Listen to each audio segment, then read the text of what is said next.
He sent a radio check-in at 3 a.m. By dawn, he was gone, and the door was still bolted from the inside.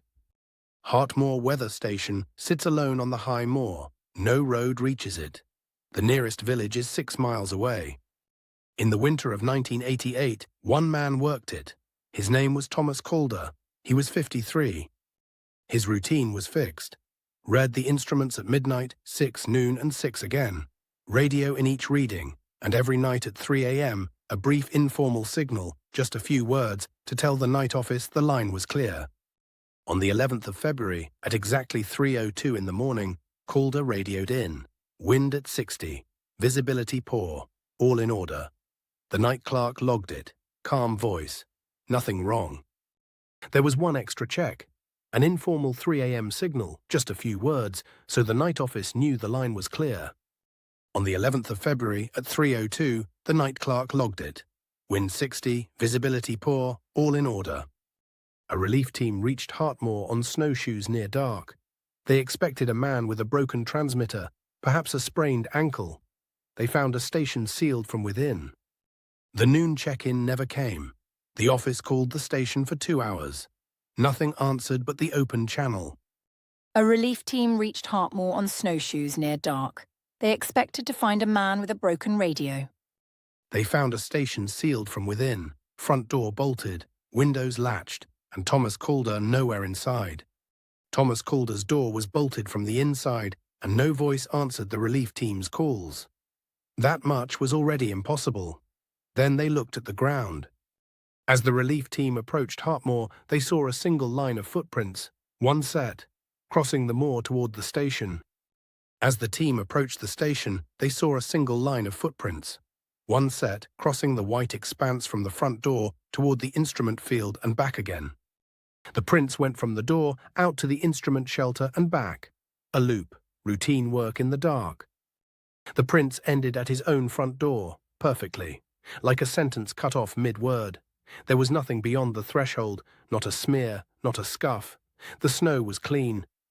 There were no prints leaving, not toward the village, not anywhere. The snow around the station was untouched. Be precise. A man walked back to his own front door across fresh snow, and nothing was recorded leaving the building. The team followed the prints to the door. It was bolted. They forced it, and the hallway told its own quiet story. His snow boots, the very ones that had made those prints outside, stood empty on the mat beside the door. He had come in from the cold, taken everything off, and bolted up behind himself. Calder had come in from the cold, taken off his coat and boots, bolted the door, and left no further trace on earth. Part 2. Wherever Thomas Calder went, he went in his socks, from a room with only one door, opening onto undisturbed snow. Calder's 3 a.m. check-in was not the last sound from Hartmoor that night. There was one more. No one expected it. The night clerk in the regional office was a young man named Eddowes. After logging Calder's 3:02 check-in, nothing else was scheduled until noon. He settled in to wait. At 3:44, the Hartmoor channel opened again. The receiver crackled to life, 42 minutes after the first call. This was not a check-in, no wind readings, no pressure, no all in order. The transmission lasted only seconds and carried only 6 words.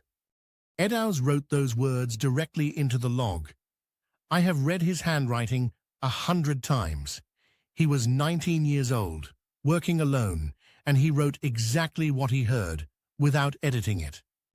The 6 words were these: there is someone outside the door. The 6 words were these: there is someone outside the door. Eddowes assumed Calder had heard the relief team approaching early, or the wind playing tricks around the mast. He waited for noon as normal. But remember the snow. After 1 in the morning, nothing crossed that moor in any direction. There was no relief team within miles. There was no one. Thomas Calder, alone in a sealed station on the highest ground for miles, bolted inside with his boots off, radioed the outside world to say someone was at his door. Calder, alone on the highest ground for miles, bolted in a sealed station, said there was someone at his door. Calder radioed 6 words into the night and then went silent. The relief team had a sealed building and a missing man. They began searching every inch of what they had. The relief team searched it in under 20 minutes. There was nowhere a search could fail, no hidden corner. The radio room, the kitchen, a bedroom, a small storeroom. That was the whole station. Every surface visible, every corner reachable. In the kitchen, a kettle sat half-filled on the stove. A plate and mug set out. A meal prepared and never begun. Nothing was disturbed. No sign of a struggle, no broken crockery, no spilled water, no overturned chair. Everything as if Calder had simply stepped away for a moment and did not come back. I walked that station the day after they found it. I moved every box in the storeroom myself. I looked behind the instrument racks. There is no hiding in 4 small rooms when you're looking hard.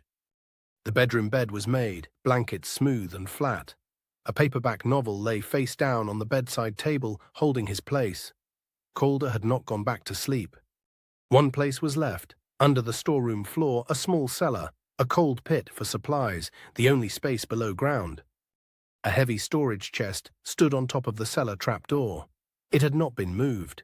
The dust around the trapdoor hinges was completely undisturbed, unbroken for weeks. The dust on the trapdoor was unbroken. No one had gone down in weeks. They moved the chest and looked. Empty. A sealed door, latched windows, 4 small rooms, a cellar sealed by an undisturbed chest, and no Calder anywhere. Part 4. The station gave the search nothing, but the radio room was about to give us the first real thread. The station search found nothing. No Calder, no explanation, no sign of where he had gone. Then someone picked up the logbook. His handwriting was small and even, page after page of wind and pressure, a careful man's record. The final page held the midnight readings precisely written.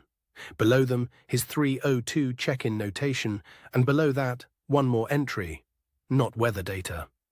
When I first read that logbook line, I read it several times. It was the same hand, but harder. The pen had pressed deep into the paper, a man writing under pressure, physical or otherwise. The entry read, "Knocking started at the window at 3:30. Steady, it is not the wind. The wind does not keep time. Knocking started at the window at 3:30. Steady, it is not the wind. The wind does not keep time. Hartmoor has 4 windows, all latched from the inside. The snow beneath each one was smooth and unmarked. Nothing had stood beneath those windows. Hartmoor has 4 windows, all latched from inside, the snow beneath each one smooth and unbroken." Nothing had stood beneath those windows, nothing walked to the door, yet Calder heard knocking and wrote it down. A careful man, 22 winters. He did not call the wind a knock. He wrote the opposite. Part 5. To understand why no one in the village of Renfield was surprised by this, we need to go back 37 years. The village 6 miles from Hartmoor is called Renfield. When detectives asked about Calder, the old people were not surprised. An elderly farmer, retired sitting by the fire in the Renfield pub, heard what had happened to Calder and said one sentence. He said, "So it has taken another one." When I pushed him on that, he looked at me the way old men look at detectives who are new to a place. Then he told me about the winter of '51. In January of 1951, a man named Albert Frayne worked the Hartmoor station. He was 31 years old. He had been posted there 3 months. One night that January, Franz sent his midnight readings. Then one more message he never meant to send. When relief came, the station was bolted from the inside, windows latched, food set out. Albert Frayne gone, with no tracks leading away from the building in either direction. When relief came for Fran, the station was bolted from inside, windows latched, food set out, Fran gone. A small newspaper column ran. Operator missing on the moor, presumed lost. Closed in a month. No body. 37 years apart, 2 men. The same locked station, the same untouched snow, the same knock. No name is carved on it, nothing is written. It is simply a marker, set by people who knew that something on this moor was owed acknowledgement. Out on the moor, near the station, stands a plain stone marker. Put there, the villagers said, after 51. A stone marker placed after 1951. A pattern of vanishings across 37 years. The detectives went looking further back, before the weather station, before the mast. before the name Hartmoor meant a radio post at all. The survey maps answered it. The station of 1934 was raised on an older building, a moorland farm. The farm was called Hartmoor too. The station took its name. Its records were thin, but not empty. The farm was abandoned in the 1860s, not sold. The family left in one winter and never returned. Near the station, you can still see the outline of the old farm walls pressed into the moor grass. Low runs of stone, barely knee-height, the ghost of rooms that once held a family. In the record office, detectives found a parish note from 1864. It named the last man there, a shepherd. The shepherd told the parish that on winter nights something came knocking at his door. It came across the snow, and when he knocked back against his own door from inside, it knocked back in reply. He asked the parish why it left no tracks. That was the question he brought to them. Not what was it?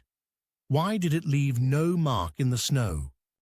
The parish note recorded the question and offered no answer. The shepherd's final entry in the record is 5 words. He did not say where. 1864, 1951, 1988. The same moor, the same knock, the same snow. Part 7. We had a pattern running back over 120 years. What we still did not have was any recording of it, until investigators remembered the office kept tape. The pattern stretched back to 1864. The knock that kept time, the snow that held no print, the man who answered it and vanished. But everything until now had been second-hand. Written accounts, parish notes, a logbook. Then someone remembered the tape. Eddowes wrote Calder's words in the log by hand, but the tape was running. The sound still existed. That tape had been boxed and shelved for years. Investigators found it, threaded it, played it. At 3:02, Calder's check-in. Calm and clear. Wind 60, all in order, a man at ease. Then 42 minutes of tape hiss. And at 3:44, the Hartmoor channel opened and Calder spoke again. His voice is not calm now. It is low, a man who does not want to be heard by something close. He said the 6 words, "There is someone outside the door." Then a pause, and before the channel closed, one more sound on the recording. Behind his voice, faint but absolutely distinct. Knocking, steady, evenly spaced. And it was not coming from the door or the window. The microphone was on the desk. The knocking was close to it. It was in the room with him. When Calder stopped speaking, the knocking did not stop. It continued, and as we analyzed it, a pattern emerged that none of us could explain away. And one thing more, when Calder stops, the knocking does not. It repeats his words back as knocks. We counted the beats, 6 words, 6 groups of knocks. His sentence tapped back in his own rhythm. Part 8. The thing at Hartmoor had been outside the glass for a century. That night it learned the way in. The tape held the knocking inside the room.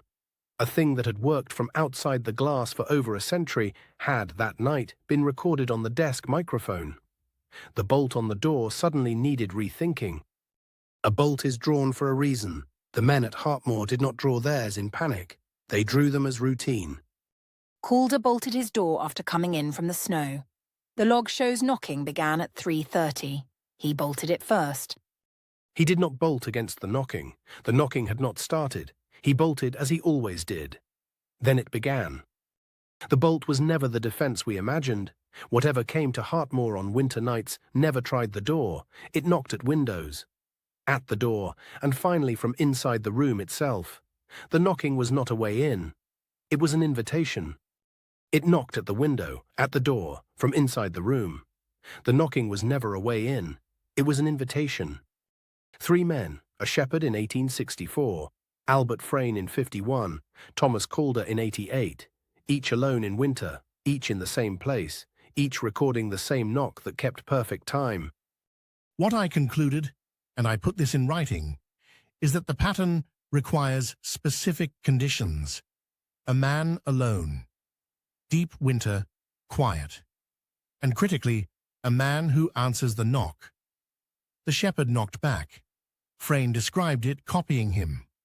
Calder wrote that it kept time. We do not know what answering the knock meant. We only know the outcomes. The snow held no print, the bolt held, and the man was gone. It needs a man alone, it needs the deep quiet of the moor, and it needs that the man answers the knock. Part 9. One question remained.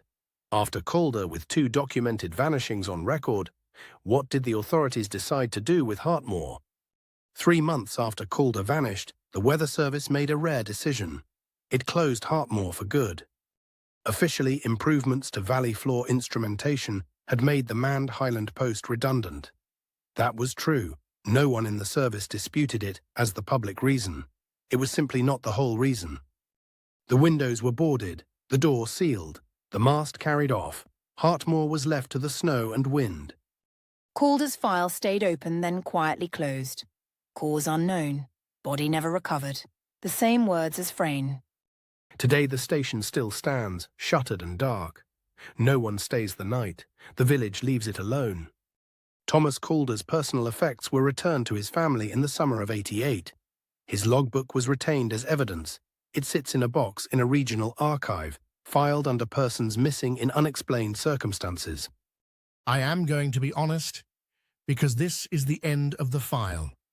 I cannot tell you what knocks at Hartmoor. I have worked missing persons cases for 31 years, and this is the only one I cannot construct a rational sequence for.